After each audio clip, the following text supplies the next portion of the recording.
यज्ञ माई दुर्गा मैया नहकासुर के मार दिल गे। यज्ञ माई दुर्गा मैया नहकासुर के मार दिल गे। ओकरा छाती पर त्रिशूल देख गार दिल गे। ओकरा छाती पर त्रिशूल देख गार दिल गे। यज्ञ माई दुर्गा मैया नहकासुर के मार दिल गे। यज्ञ माई दुर्गा मैया नहकासुर के मार दिल गे। ओकरा छाती पर त्रिशूल देख गार दिल गे। ओकरा छाती पर त्रिशूल देख मार दिल गे। Mix by Balbhadra Singh.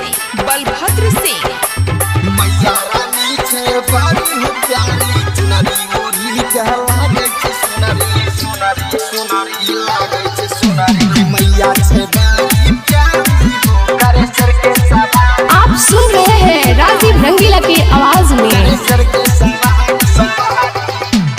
महकासुर है दुष्टन यावादी। दुष्टन यावादी गे दुष्टन यावादी करल चाह रहे मैया से शादी। मैया सा शादी गे मैया सा शादी। महकासुर है दुष्टन यावादी करल चाह रहे मैया से शादी। यज्ञ माई एक क्षण में मौत के घाट उतार दिल गे। यज्ञ माई एक क्षण में मौत के घाट उतार दिल गे। यज्ञ माई दुर्गा मैया नहकासुर के मार दिल गे। ओकरा छाती पर त्रिशूल देख गार दिल गे। BM recording studio Alamnagar Madhepura. मैया रानी छे बारी हो प्यारी चुनरी ओढ़ी कहलागे छे सुनरी सुनरी सुनरी लागे छे सुनरी मैया छे बारी प्यारी हो करे सर के सवार। डीजे विकास प्यारी हो करे सर के सवार। दुर्गा मैया के शक्ति छै खास गे। शक्ति छे खास गे शक्ति छे खास गे। कर दिल के दानव असुर के नाश गे। कर दिल के नाश गे कर दिल के नाश गे। दुर्गा मैया के शक्ति छै खास गे। कर दिल के दानव असुर के नाश गे। यज्ञ माई राइटर राजू बंसी आरती उतार लेल गे। यज्ञ माई राजीव रंगीला आरती उतार लेल गे।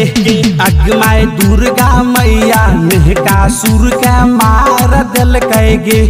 ओकरा छाती पर त्रिशूल देख गार दिल गे। यज्ञ माई दुर्गा मैया नहकासुर के मार दिल गे। यज्ञ माई दुर्गा मैया नहकासुर के मार दिल गे। ओकरा छाती पर त्रिशूल देख गार दिल गे।